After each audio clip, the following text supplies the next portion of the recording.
Good morning again, boys and girls. Today we have a new poem, and this poem has a title. It's called The Mermaid by Alfred Lord Tennyson.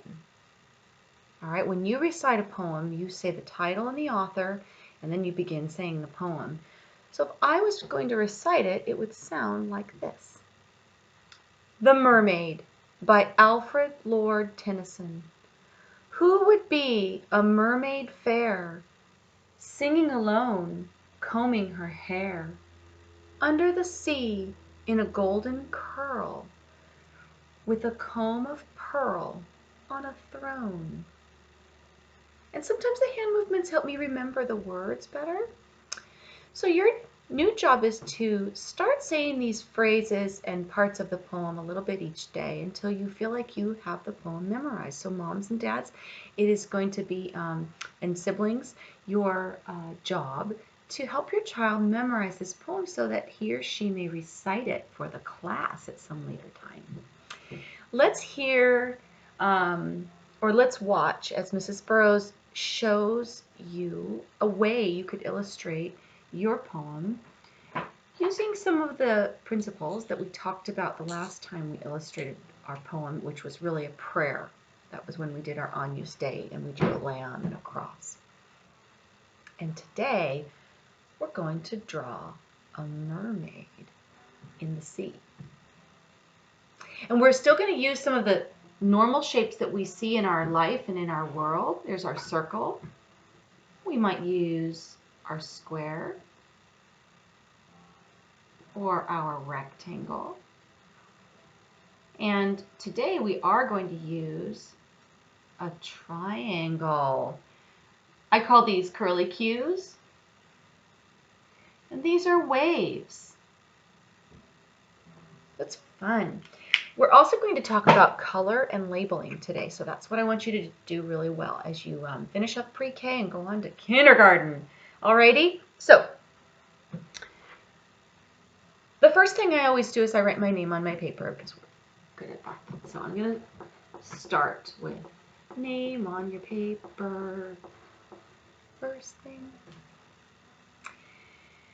As I'm drawing, sometimes I say little parts of the poem just to get it in my mind. I say, who would be a mermaid fair, singing alone, combing her hair? And I stop and I say, oh, there's my circle. All right, and I know that on a video sometimes you can't see as well in pencil. Let's go like this.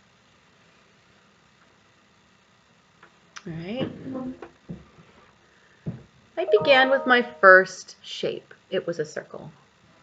And when I make her body, I just attach a little rectangle to her head. All right. And so a mermaid, we know, has no legs. She is not a human. She has a fin that I'm going to draw with a triangle that goes upside down and another triangle that sort of points or makes a little kiss on the tip of this triangle. That's all I've done so far. All right? You may draw along with me as I teach you how to draw a mermaid. Now we're not going to do our details yet. What we want to do is draw the mermaid and then go back and do details and color and labels. It's a very skinny rectangle, isn't it? But you will see that art is just a lot of shapes that you know, that you see. So nature and people are really just shapes put together, and it makes it easier to draw. All right, we can make a face for her. Many of you already know how to do that. And then we do some curly cues for her long, beautiful, flowing hair. Okay, is it starting to look a little bit more like a mermaid? Right. And so I might then make some motions like this, or drawings, to make it look like fins or scales on her lower body. Okay? Then I would like to add the background. It's the ocean. And it shows movement when I make waves look like this. So now we want to talk about color. In my class, I ask students to choose colors wisely. That means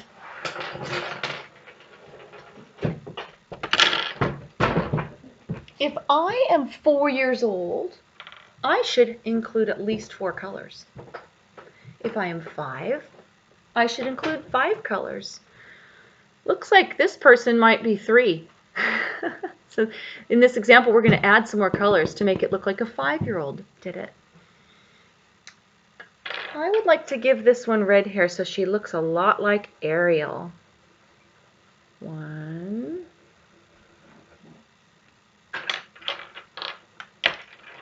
And I'm going to draw her fin in green because that's the color that people expect to see, and that's going to make her look just like a real mermaid to other people.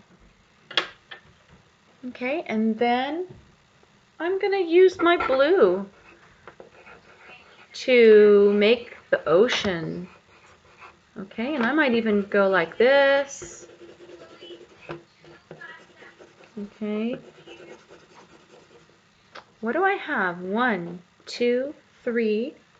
All right, now this mermaid can have sort of a yellow torso, right?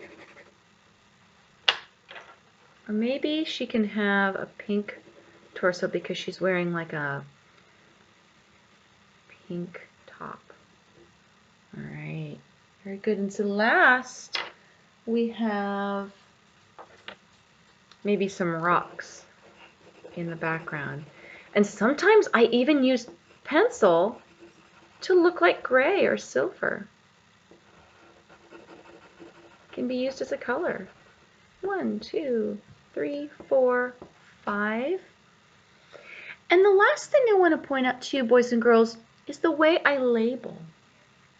A label just means I make an arrow and some kind of a caption. And I might say, mermaid. If it was a different picture, you could say me and point to yourself, or mommy, or your dog's name. These are ways that we can easily draw or illustrate our new poem, The Mermaid, by Alfred Lord Tennyson. Okay? Awesome possum. Thank you, boys and girls.